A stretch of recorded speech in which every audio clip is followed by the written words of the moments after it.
Саламатсыздар бардактуу теле көрүүчүлөр, бүгүнкү күнгө күтүлгөн аба ырайы менен таанышып алыңыздар.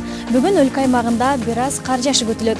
Жолдор тайгак жана тоңголок болот. Абанын температурасы Ош шаарында күндүз 1-3 градус суук болсо, ал эми түнкүсүн 3-5 градус суук болот. Ал эми азыр өлкөнүн башка аймактарында кандай аба ырайы күтүлөт, маалымат алыңыздар.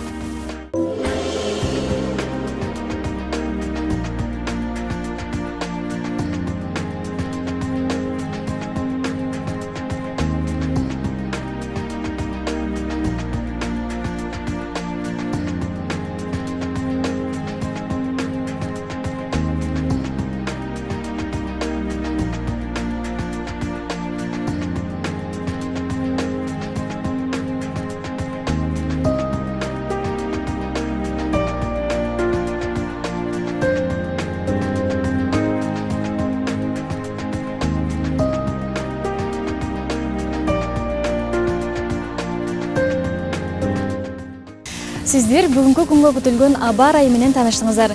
Күнүңүздөр жакшылыктар менен улансын. Көрүшкөнчө аман болуңуздар.